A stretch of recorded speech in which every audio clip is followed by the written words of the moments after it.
응답하심이니라. 아멘. 네, 청지기 사명, 압제를 무너뜨리는 교제의 기쁨이라는 제목으로 함께 말씀 나누도록 하겠습니다. 우리가 이제 구약 성경에 시가서라고 불리는 이제 그 카테고리가 있습니다. 시편, 잠언, 욥기, 전도서, 그리고 아가서, 이 5개를 가지고 우리가 시가서다 혹은 이 지혜서다라는 이제 분류로 우리가 이해하고 있습니다. 지혜라고 하는 것이 무엇일까요? 우리가 일반적으로 구분하는 것이 지식과 지혜이지 않습니까? 지식은 말 그대로 이제 적혀 있는 서술되어진 객관적인 사실을 우리가 암기하고 그 암기하는 것을 내가 달달달 외우면서 이렇게 평가받는 것, 그것으로 이렇게 소통하는 것, 그런 것을 가지고 지식이라고 합니다. 반대로 지혜라고 하는 것은 흔히 우리가 그 지식을 가지고 객관적인 사실과 지식들을 가지고 그것을 어떻게 각자에게 적용하느냐라는 부분으로 우리가 설명할 수 있을 것입니다. 각자의 상황과 형편, 그리고 처해 있는 문제와 조건들이 각자 다르기 때문에 그 지식을, 그 객관적인 누구에게나 적용되어지는 그 지식을 어떻게 각자에게 맞게 실천할 수 있느냐, 그런 부분을 우리가 지혜라고 볼 수 있겠죠. 이 성경을 보면 우리가 전혀 상반되어지는, 모순되어져 보이는 양반대의 것들이 같이 공존하고 있는 것처럼 보입니다. 대표적인 경우에 하나님은 사랑이시면서 동시에 공의의 하나님이시죠. 사랑과 공의가 어떻게 완벽하게 공존할 수 있을까요? 우리 인간은 이 인간의 유한함, 인간의 부족함 특성상 이 2가지 중에 한 가지밖에 좀 잘 하지 못합니다. 사랑에 조금 더 이 포커스가 맞춰져 있으면 아무래도 공의를 실천하는 것이 어렵겠죠. 공의라고 하는 것이 거창하게 들릴 수도 있겠습니다만 쉽게 말해서 그냥 긴 건 긴 거고 아닌 건 아닌 거다. 이게 이제 어떻게 보면 공의지 않습니까? 내 자녀한테 완벽한 공의를 우리가 어떻게 실천할 수 있겠습니까? 아무래도 사랑 쪽으로 조금 더 포커스가 갈 수밖에 없겠죠. 혹은 공의가 좀 강조된 사람들, 공의에 이 초점을 맞추는 사람들이 있습니다. 그런 사람들은 아무래도 좀 봐주고 이해하고 넘어가고 포용하는 것이 부족할 수밖에 없겠죠. 그런데 성경은 하나님이 공의의 하나님이면서 동시에 사랑의 하나님이라고 말씀하십니다. 그리고 그것이 그냥 단순히 하나님한테만 적용되는 말씀이면 모르겠는데, 하나님은 이스라엘 백성을 출애굽시키시면서 말씀하셨습니다. 나는 너희를 애굽에서 건져낸 너희의 여호와 하나님이다. 내가 완전하니 너희도 완전하라. 하나님, 모르겠습니다. 저 다시 애굽에 가면 안 될까요? 홍해 바다 그냥 제가 헤엄쳐서 다시 건너가겠습니다. 너무 무서운 거 아닙니까? 하나님의 공의와 사랑을, 하나님의 완전함을, 온전함을 너희도 내가 완전하니 너희도 완전해라. 너희도 내가 거룩하니 너희도 거룩하라. 그렇게 말씀하십니다. 성경은 또 심판을 이야기하는 동시에 구원을 말씀하십니다. 심판과 구원이 어떻게 공존할 수 있겠습니까? 심판은 심판이고 구원은 구원인데요. 그런데 우리의 삶이라고 하는 것이 우리가 이 땅을 살아가는 현실과 그리고 마주하는 모든 문제와 갈등과 어려움들이 사실은 그 2가지가 다 공존하는 것 아니겠습니까? 온전히 공의만을 말하는 사람이 어디 있겠으며 온전하게 사랑만을 말하는 사람이 어디 있겠습니까? 우리에게 심판이 없습니까? 하지만 또 우리에게 구원이 없다라고 말할 수도 없겠죠. 우리가 이 구약 성경 속의 지혜서라고 하는 것, 이제 특히 이 시편, 잠언, 욥기, 전도서, 아가서 중에서 이 시편, 잠언, 아가서는 좀 이게 일반적이고 그리고 우리가 익히 아는 전통적인 신앙관을 이야기하는 것 같습니다. 하나님을 경외하라, 하나님의 아름다움에 대해서, 선하심에 대해서, 그리고 잠언을 보게 되면 지혜는 지혜 있는 자는 복을 받을 것이고 우매한 자, 어리석은 자는 멸망할 것이다.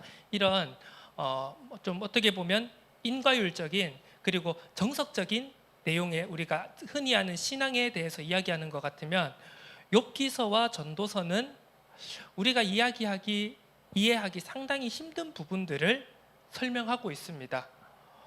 아무 잘못 없는데 당대의 가장 의인이라고 하던 욥이 이유 없는 고통을 당합니다. 본인 자신도 이해할 수가 없고 그와 함께하는 가족들도 그리고 심지어 가장 가까운 친구들도 이해할 수 없는 어려움에 처하게 됩니다.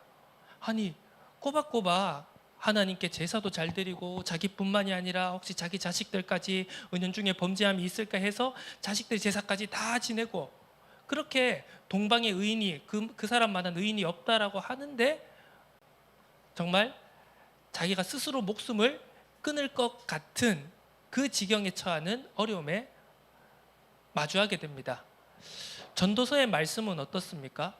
그냥 일면으로 보면 굉장히 이게 무슨 하나님의 말씀인가 라고 우리가 생각할 수 있습니다. 왜? 그냥 우리가 세상 이념이나 철학적으로 보자면 굉장히 허무주의를 이야기하는 것 같습니다. 헛되니 모든 것이 헛되다. 실컷 잘 설명해 놓고요. 전도자가 솔로몬이 실컷 설명해 놓고 이것도 헛되다. 막 신앙적인 이야기를 쭉 설명을 하는 것 같다가도 이것도 헛되다. 이렇게 이야기하니까요.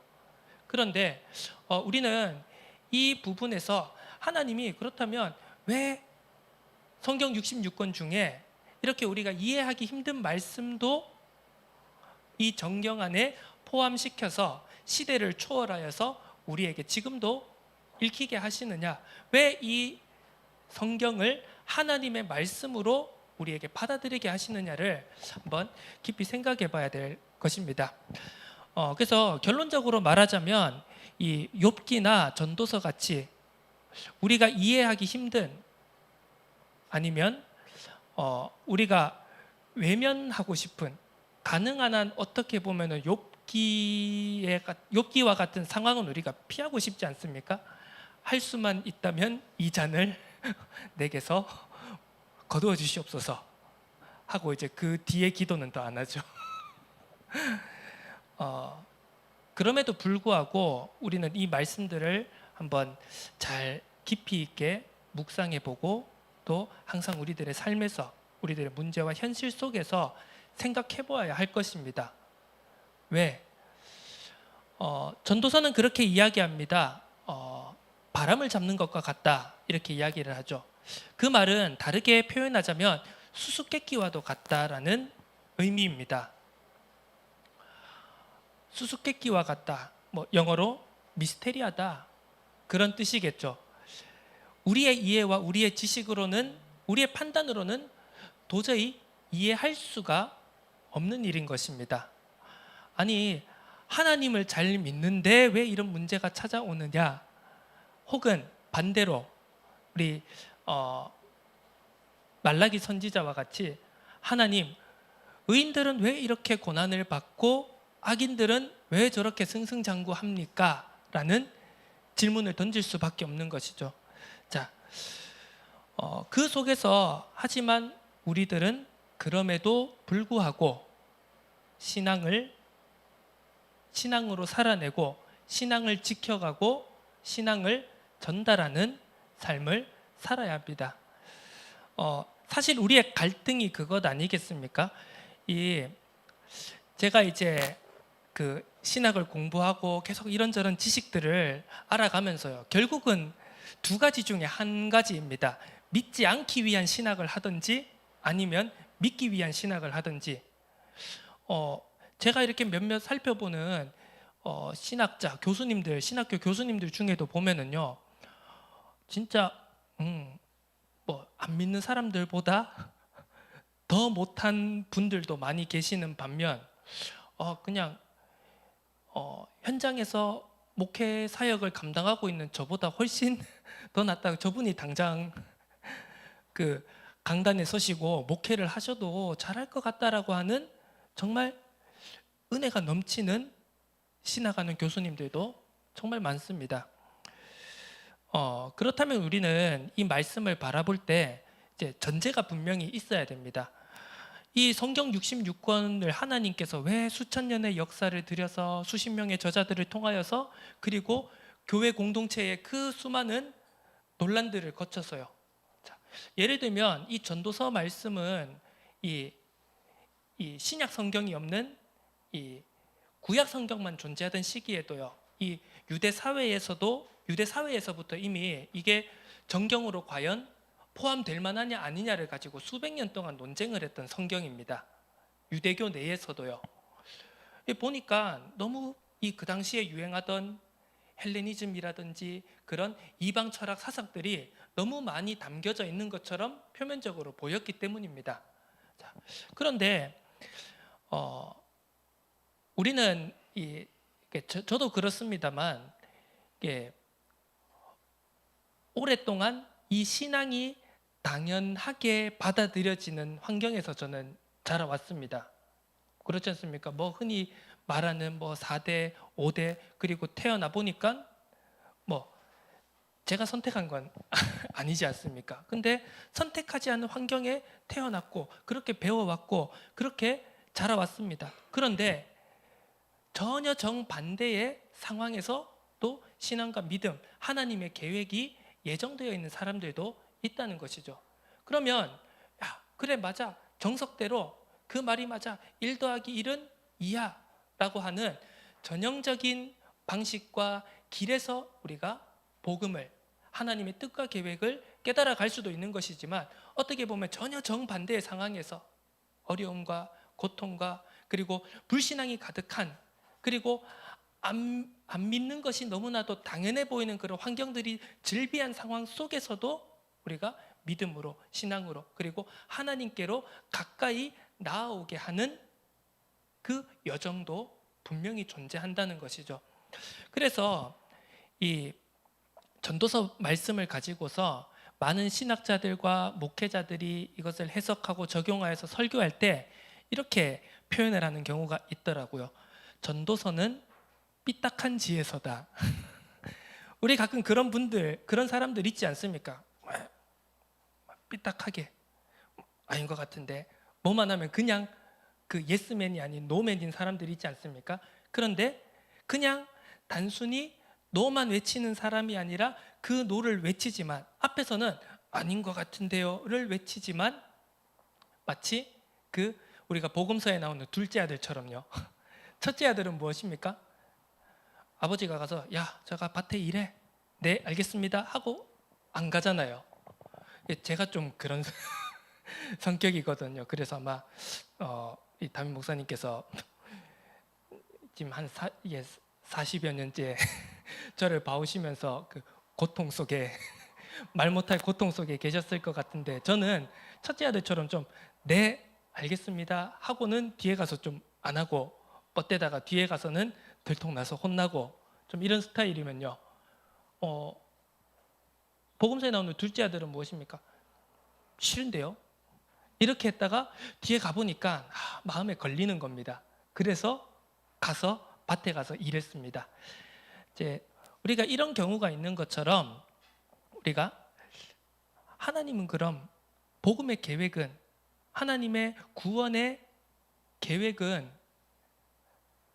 첫째 아들처럼 겉으로 발라 보이는 자들만을 위해 예비되어져 있는 것인가? 라고 했을 때 또 그것이 아니라는 것이죠. 삐딱한 자들을 위해 애초에 너무나도 하나님의 은혜로부터 멀리 떨어져 있는 것처럼 보이는 자들에게도 하나님은 어떻게 해서든지 은혜의 방편을, 여러 가지 방편을 통하여서 복음으로, 구원으로, 하나님의 품으로 인도하신다는 것을 우리는 이 성경 66권 전체를 통하여서 살펴볼 필요가 있습니다. 자, 그래서 오늘은 그 전도서 말씀 중에서 이제 한 부분을 놓고 우리가 살펴볼 텐데요. 서론적으로 오늘 본문 말씀을 살펴보면서요, 이렇게 몇 가지 큰 주제가 나오게 됩니다. 전도자 솔로몬이 이렇게 이야기를 합니다. 너희는 어느 지방에서든지 빈민을 학대하는 것과 정의와 공의를 짓밟는 것을 볼지라도 그것을 이상히 여기지 말라. 좀 이상하지 않습니까? 야, 너희는 정의와 그 빈민들이 정의와 공의에 짓밟혀서 압제당하는 것을 볼 때 부련히 떨쳐 일어나라. 악을 심판하고 정의의 이름으로 그들을 용서하지 마라. 그게 원래 정답 아니겠습니까? 그런데 전도자 솔로몬은 전혀 좀 엉뚱한 이야기를 합니다. 야, 압제와 사람들이 어렵고 힘들게 하는 일들이 일어나는 것을 보느냐? 이상하게 생각하지 마라. 그게 당연한 거다라고 이야기합니다. 되게 염세주의적이고 굉장히 허무주의적이고 굉장히 불신자와 같은 관점을 가지고 이야기하는 것 같지 않습니까? 그런데 우리는 문제와 어려움, 고난을 외면하지 말아야 됩니다. 자, 우리가 눈 돌린다고 내가 아니라고 한다고 내 몸속에 있는 지금 병이, 어려움이, 상처가 내가 외면한다고 해서 내가 그냥 눈 감는다고 해서 없어지는 게 아니지 않습니까? 마치 그 타조가 나 없다 그러고 고개를 딱 어디엔가 처박는 것처럼, 그러면 자기가 없어지는 게 아닌데 그냥 없어졌다고 생각을 하다가 그냥 사냥을 당하고 목숨을 잃는 그런 것처럼, 자, 우리는 분명히 생각을 해봐야 됩니다. 아니, 지금 이것은 믿는 이스라엘 안에서의 이야기 아닙니까? 그리고 정말 엄청난 지혜자이고 모든 부와 명예와 권력을 누렸다라고 자부하는 솔로몬의 자전적 고백 아닙니까? 그런데 그 믿는 신자인 솔로몬이 그 이스라엘 안에서 이런 어려움이 있는 것을 보더라도 놀라지 말라. 그게 당연한 일이다. 이렇게 이야기하고 있습니다. 자, 세상도 마찬가지지만 우리의 신앙 안에서도 어려움은 존재할 수 있습니다. 열심히 잘 믿었다고 생각했는데 감당하기 힘든 문제가 닥쳐올 수 있습니다. 그렇다면 우선 우리는 그 문제를, 그 현실을, 그 상황을 직면하는 것에서부터 어떻게 보면 문제 해결이라고 해야 될까요? 아니면 응답받는다라고 하는 그 결과에 이르기까지 처음 시작은 그 문제가 있다는 것을 생각할 필요가 있다는 것입니다. 세상에서는 지금 그럽니다. 당신 아무 문제 없어. 당신이 잘못한 게 아니야.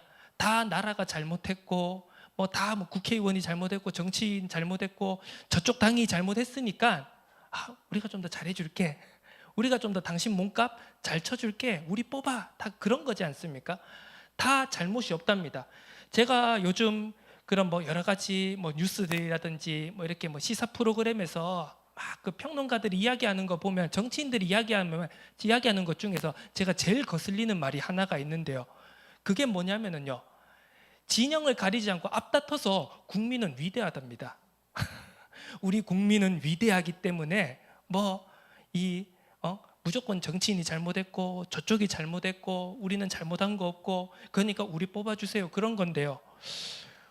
과연 정치인만 잘못했고 대통령만 잘못했고 국회의원만 잘못했고 국민은 아무 잘못이 없을까요? 아니, 그 정치인들을, 국회의원을, 대통령을 뽑은 게 국민 아닙니까? 혹자는 그렇게 얘기합니다. 모든 국민들은, 어느 나라의 국민들이건 자신들의 수준에 맞는 지도자를 얻는다고요. 그렇다면 여기서부터 우리는 고민이 시작됩니다. 아니, 국민은 위대한데 왜 지도자들은 저 모양인가? 라고 했을 때 우리는 현실을 직면해야 된다는 겁니다. 그러면 국민이 위대하지 않구나. 저 사람들을 뽑은 내가 문제가 있는 거구나. 거기에서부터 시작을 해야 되는 것이죠. 자, 하나님의 백성인, 하나님의 나라인, 하나님이 세우신 왕이 다스리고 있는 이스라엘에 문제가 있습니다. 그러면 그 문제가 어디에서부터 시작됐는지를 살펴볼 필요가 있겠죠. 자, 서론적으로 우리가 이 전도서는 땀 흘리고 노동하는 것, 힘쓰고 애쓰는 것을 계속해서 강조하고 반복해서 말하고 있습니다. 그것은 이 창세기 3장 사건 이후 아담과 하와가 하나님의 말씀을 불순종한 이후에 하나님께로 받은 그 저주와도 연결되어 있는 걸 볼 수 있는데요. 여자에게는 해산하는 고통을, 그리고 남자에게는 수고하고 땀 흘려서 가시 엉겅퀴를 뿌리 뽑고 경작해서 땀을 흘려야, 죽을 때까지 땀을 흘려야 소산을 먹을 수 있는 저주를 받게 되었습니다. 그 창세기 3장 이후부터는 인간에게 땀을 흘린다라는 것, 힘쓰고 애쓴다는 것, 노동한다라는 건 우리의 육신에 숨이 붙어 있는 그날까지 반드시 계속돼서 반복되어지는 일입니다. 예전에 그런 말 있잖아요. 여자 연예인은 방귀 안 뀌고 똥 안 싸냐? 그런 말이 있지 않습니까?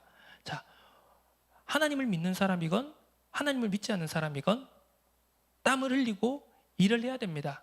이걸 좀 신학적으로 표현하자면 일반 은총, 일반 은혜다라고 표현할 수 있겠죠. 구원받은 것, 하나님의 자녀인 것과 아닌 것과 관계없이 모든 사람은 땀을 흘리고 수고하고 노동을 해야 됩니다.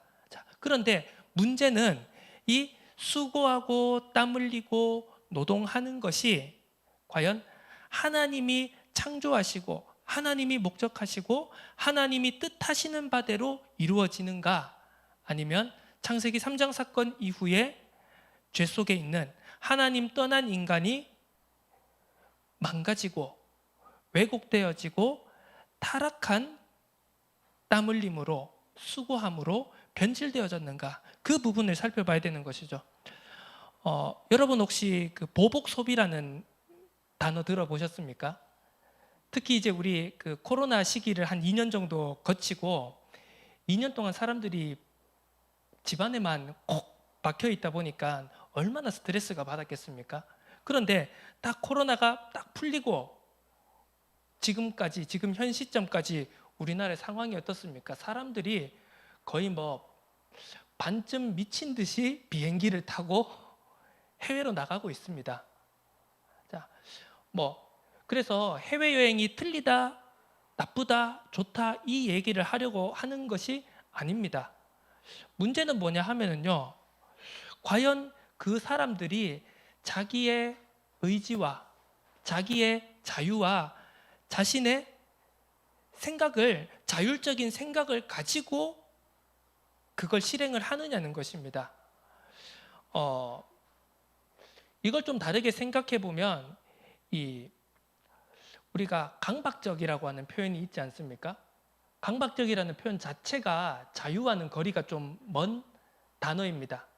무엇인가 어떠한 한 생각에, 그리고 한 특정한 조건의 환경에 매여서 내가 자유롭게 선택하는 것 같지만 결국은 그 매여 있는 것에 따라서 그렇게 행동하도록, 그렇게 결정되어 있는 것이 정해진 것처럼 살아가는 것이 이 강박적 이 행동이라고 할 수 있습니다. 자, 보복 소비. 우리가 좀 2년 동안 못 썼으니까, 돈을 못 썼으니까, 비행기 못 타봤으니까, 집안에만 있었으니까, 이제 우리가 좀 자유롭게 됐으니까 자유롭게 밖으로 나가자라고 하는 것이 과연 자유로운, 그들이 자유에 따라 결정된 행동일까요? 그게 아니라는 것입니다. 자, 이렇게 강박적으로 소비하고, 그리고 그것을 위해서 지금 이 시대는 강박적으로 노동하고 있습니다. 그리고 그 배경에는 바로 노예의 노동이 있다라는 것이죠. 하나님을 떠나서 죄에 묶인, 그리고 여러 가지 물질에 묶인, 그리고 하나님의 뜻과 계획과는 아무런 상관없는 내 욕망과 내 목적과 내 계획에 따라서 거기에 매여서 땀 흘리고 수고하고, 그래서 내 몫을 받아서 그것을 온전히 나를 위해서만 쓰는 노동의 노예, 소비의 노예가 되어진 이 시대의 현상들을 우리가 살펴볼 필요가 있습니다. 그래서 그냥 우리가 저 타락하고 소비 만능, 물질 만능주의의 세상, 저 타락한 세상 속에서 우리는 어떻게 복음을 전해야 되는가, 단순히 이러한 관점으로 우리가 바라보는 것이 아니라 그 근본을, 그 이유가 왜 그런지를 우리가 살펴보고, 그렇다면 우리가 거기에 대해서 성경적 해답은 하나님의 말씀이, 성경 66권이, 복음이 제시하고 있는 올바른 원래의 모습, 원래의 상태는 무엇인가, 그 원래의 상태로 회복하기 위해서는 우리가 어떻게 해야 되는가를 살펴보고 내 자신에게 적용하고 그것을 증거하고 전달하는 자세가 필요하다라는 것이죠. 그것에 대한 해답으로, 그것에 대한 해결책으로 성경은, 그리고 전도서는 청지기적 노동을 말하고 있는 것입니다. 이게 오늘 제목처럼 압제라고 하는 것, 이 압제라고 하는 건 단순히 어떤 기초수급자들의, 생활이 어려운 사람들의, 저소득 서민층들의, 빈민계층들의 만의 이 표현이 아니라는 겁니다. 우리는 자세히 살펴봐야 됩니다. 그러면 성공한 사람들, 부자들, 세상적으로, 정치적으로 성공한 사람들은 이제 보통 우리는 그런 사람들을 이제 압제하는 사람들, 억압하는 사람들, 갑질하는 사람들이라고 부르지 않습니까? 그러면 과연 그 사람들은 눌린 게 없는가, 압제되어 있는 것이 없는가라고 했을 때 우리가 성경적으로, 영적으로 바라볼 때 그들도 다 눌려 있는 상태라는 것을 생각할 필요가 있다라는 것입니다. 저는 그 성공자들이, 부유한 자들이 갑질을 할 때 그것도 일종의 억눌린 것이 그릇되게 분출되어서 표출되어지는 방향이라고 생각을 합니다. 야, 나는 이렇게 같이 개고생해가지고 12년 동안, 요즘에는 7세 고사라는 말 있다고 하지 않습니까? 서울의 대치동 가면은 7살 때부터 입시를 치르는데요, 그 유명한 학원이 있습니다. 누구나 가고 싶은 몇백 대 1, 몇천 대 1의 경쟁률을 자랑하는 영어 학원, 수학 학원이 있는데, 그 학원을 보내기 위한 또 입시 학원이 따로 있답니다. 한마디로 학원 보내기 위한 학원이 있는 겁니다. 그렇게 4살 때부터 의대 입시반이 있답니다. 대체 말도 표현도 제대로 못하는 아이들한테 의대를 들어가라고 뭘 가르치는 걸까요? 이해할 수가 없는데, 하여간 4살 때부터 19세, 20세까지 대학 들어갈 때까지 12년, 14년, 15년이 되는 기간을 계속 그런 식으로 열심히 공부를 합니다. 요즘에 강남에 가보면 길거리에 그런 게 있다고 하지 않습니까? 학원가에 보면 부스가 하나 있는데요, 공중전화 부스도 아니고 흡연 부스도 아닌 것이, 이제 학원을 마치고 아이들이 우르르 쏟아져 나오면 이제 다시 그 다음 학원 갈 때까지만 몇 분 정도 텀이 있지 않습니까? 그러면 그 사이에 그 부스 안에 들어가서 소리 고래고래 지르고 나와서 다시 학원에 간답니다. 이게 근본 문제가 해결이 안 되니까요. 그리고 자꾸 경쟁적인 분위기는 학원 보내야 된다, 배워야 된다, 배워야 된다, 애들이 막 몰리니까요. 근본은 해결 안 되는데 뭔가 현상을 해결을 해야 되니까 그냥 그렇게 세금 들여가지고 만든다는 게 애들 소리 지르는 부스를 만드는 겁니다. 그래서 와, 영상을 보니까요, 진짜 무슨 락커 같이 와 소리 지르고 문 열고 나와서 그다음에 다시 이제 차 타고 학원 가는 그런 것들을 보면서요, 그렇게 해서 열심히 공부하고 엄마 아빠가, 능력 있는 엄마 아빠가 2억, 3억, 4억 발라가지고 열심히 공부해서 사교육 시키고 과외 시키고 대치동에 뭐 1타, 2타 하는 그런 학원에 보내서 열심히 공부시켜서 대학에 보내서 성공한, 그리고 돈 많이 버는 그 사람들이 과연 행복하고 자유로운 사람들이겠습니까? 그 눌린, 알게 모르게 눌린 그것들을 가지고서 이제 힘을 가지고 분출을 하는 것이죠. 그래서 그것이 어떻게 보면 현상적으로 갑질로 나타나게 되고, 그리고 뭐 세상적으로 말하는 있는 자가 없는 자를 억압한다라는 그런 형태로 나타나게 되는 겁니다. 그러면 그 사람들은 단순히 경제적으로 자유하기 때문에, 여러 가지 환경적으로 자유하기 때문에 사람들을 어렵게 하는 것이 아니라, 그들도 자신들의 위치와 자신들의 환경과 조건 속에서 보이지 않게 영적으로 눌린 그 억압들이 결국은 자기보다 더 어려운 상황에 있는 사람들을 다시 누르면서, 그것을 통해서 어떻게 보면 자기의 존재 이유와 자기의 위치를 확인하는 그런 형태로 나타나게 된다는 것입니다. 자, 결론적으로 우리는 성경적으로 봤을 때 모든 사람들이 있는 자나 없는 자나, 힘 있는 자나 힘 없는 자나, 부한 자나 가난한 자나 모두 그 창세기 3장 아래에, 압제 아래에 있다는 사실을 우리가 먼저 확인할 필요가 있다는 것입니다.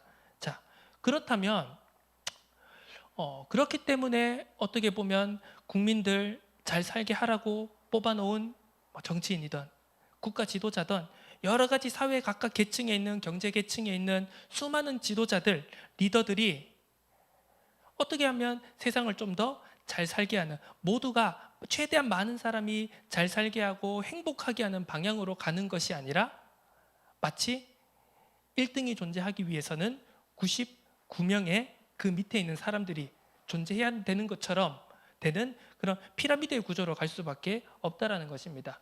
그래서 우리는 그러면 우리도 수고하고 노동하고 열심히 힘쓰고 했어야 되는데, 그럼 우리가 힘쓰는 것은, 우리가 땀 흘리는 것은 어떻게 달라야 하는가?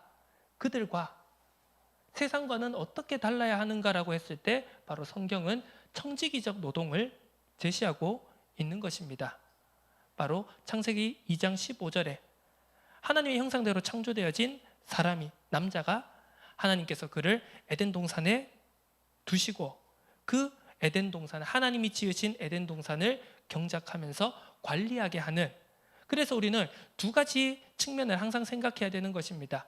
개인적으로 봤을 때는 우리는 하나님의 형상대로 지음받은 존재입니다. 생육하고 다스리고, 생육하고 번성하고 다스리고 정복하는 축복을 각각이 받았습니다. 그러면 그 각각이 하나님이 주신, 하나님이 허락해 주신, 하나님이 두신 이 피조 세상 속에서 잘 경작하고 다스리고, 조금 더 우리가 다르게 설명하자면 하나님과의 공동 경영자적인, 한마디로 동력자의 은혜를, 동력자의 사명을 우리에게 주셨다라는 것을 생각할 필요가 있다는 것입니다. 그래서 이 청지기적 노동의 특징이 무엇인가라고 했을 때, 바로 흘려보내는 기쁨을 누려야 한다는 것입니다.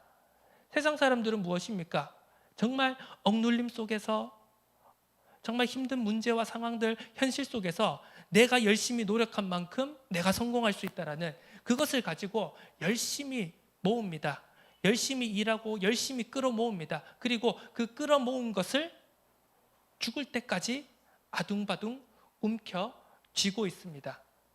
절대로 나만을 위해서, 내 가족만을 위해서, 내 아들, 딸, 내 가정만을 위해서, 내 울타리 안에 있는 것만을 위해서 그 모은 것을 움켜쥡니다.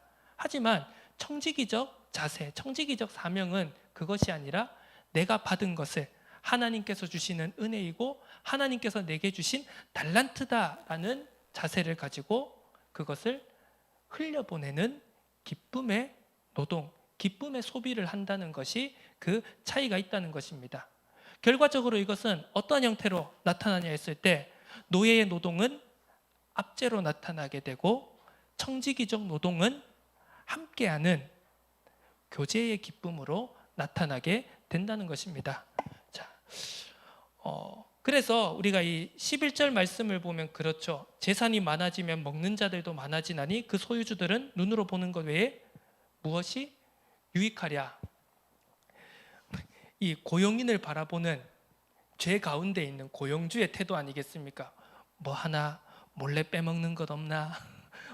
뭐 하나 일 안 하고 그 요즘 소위 그 요즘 세대의 표현으로 월급 루팡이라고 하죠.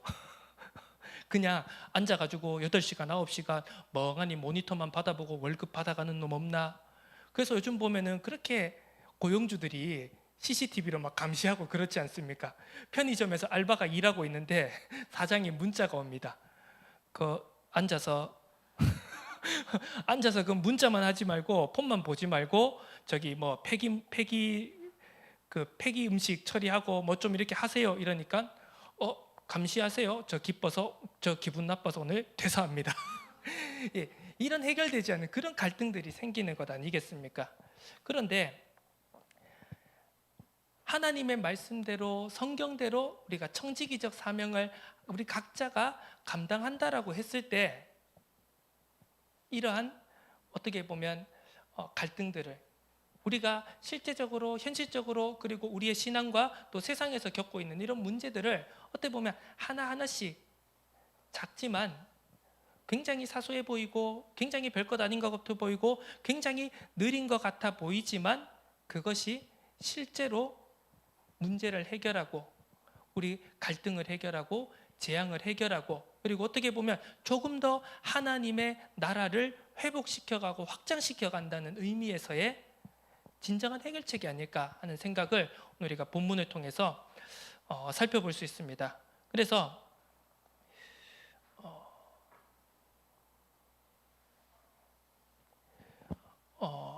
우리가 이 청지기적 자세를 놓고 우리가 생각을 했을 때 마지막으로 이 18절 말씀 우리가 살펴보면은요, 사람이 하나님께서 그에게 주신 바 그 일평생에 먹고 마시며 해 아래에서 하는 모든 수고 중에 낙을 보는 것이 선하고 아름다움을 내가 보았다니 그것이 그의 몫이로다 했습니다. 계속해서 또 반복되어지는 표현 중 하나가 몫이라고 하는 단어입니다. 자, 우리 각자에게 주어진 몫이 있다라는 겁니다. 성경적으로 봐도 이것은 분명하게 우리에게 다가옵니다. 복음서에서도 각각의 달란트를 받은 종들에 대한 이야기가 나오게 됩니다.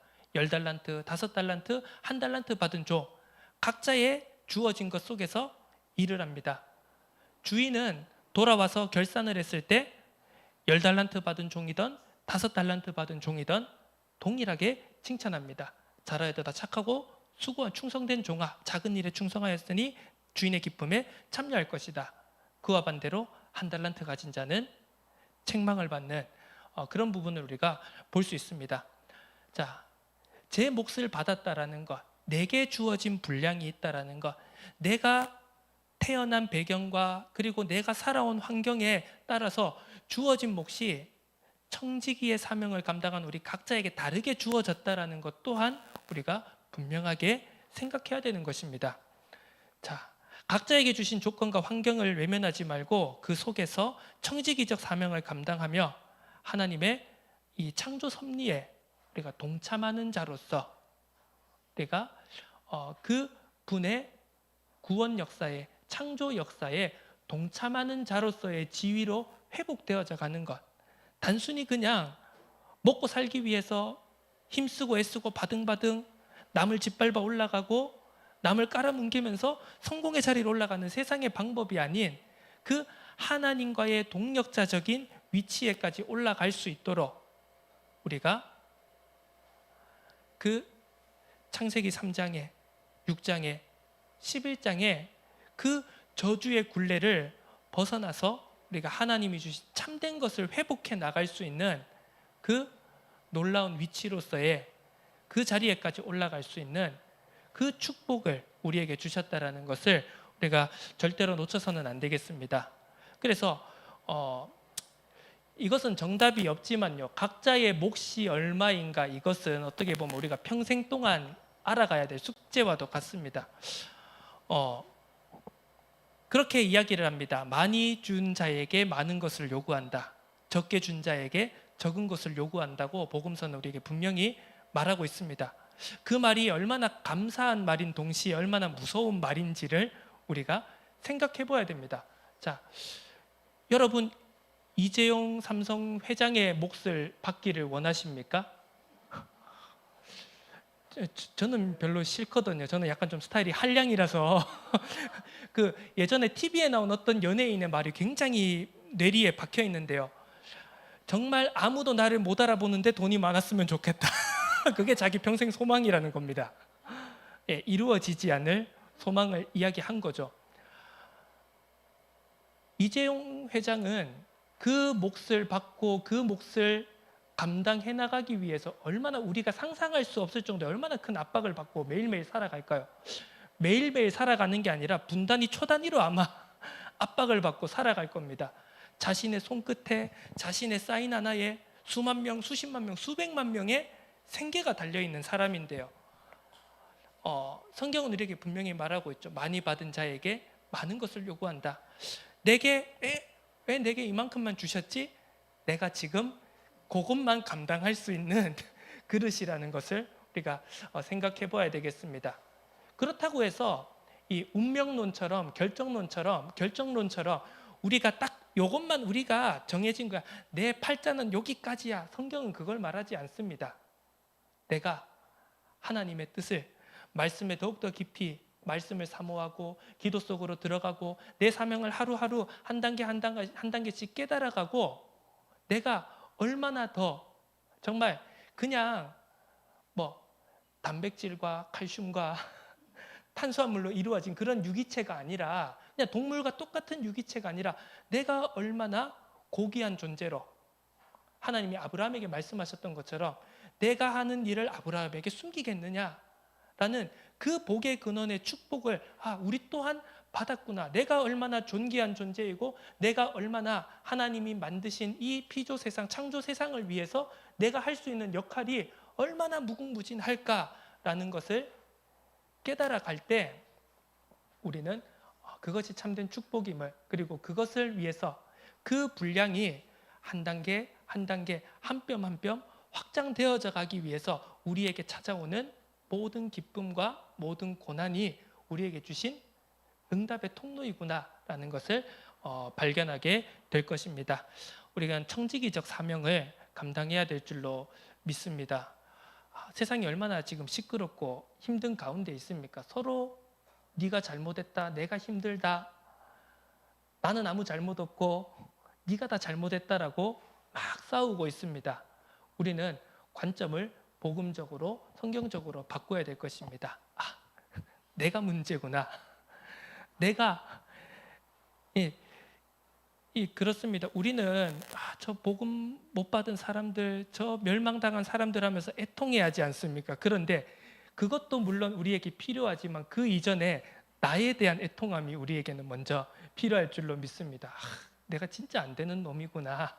야, 진짜 내가 매 순간 복음 없이는, 하나님의 은혜 없이는, 그리스도 예수의 복음 없이는 나는 서 있을 수가 없는 존재이구나 라는 그 애통함 속에서 우리가 세상을 향한, 멸망받을 영혼들을 향한 애통함으로 우리가 나아갈 때 나와 연결되어진, 나와 내 가정과 현장과 민족과 나라 세상이 한 단계 한 단계씩 한 뼘 한 뼘 치유되어지고 회복되어져 나가는 참된 복음화의 응답을 바라볼 수 있게 될 줄로 믿습니다.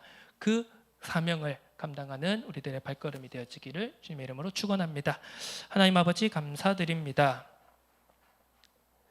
이 땅에서 하나님이 주신, 하나님이 원래 창조하여 주시고 우리에게 주신 원래의 모습을 누려가고 싶지만 우리의 연약함이, 우리의 부족함이, 또 우리에게 찾아오는 수많은 문제와 갈등, 어려움들이 우리를 그 길로 나아가는 것을 방해하고 있습니다. 하지만 그럼에도 불구하고 우리에게 원래 우리를 만드신 바, 우리를 지으신 바, 그 목적대로 우리가 하나님의 자녀로, 그리고 하나님의 동력자로 이 세상 만물을 회복하고 하나님의 나라를 확장시켜 나갈 그리스도의 제자로 청지기적 사명으로 나아갈 수 있도록 우리를 연단해 가시고 우리들을 빚어 가시는 하나님의 은혜에 감사드립니다. 나를 통하여 우리를 통하여서 모든 무너진 것이 회복되고 모든 막힌 것이 뚫려지며 참된 중보와 참된 화목의 역사가 우리들을 통하여 이 땅 가운데 나타날 수 있도록 역사하여 주옵소서. 감사드립니다. 예수 그리스도의 이름으로 기도드립니다. 아멘.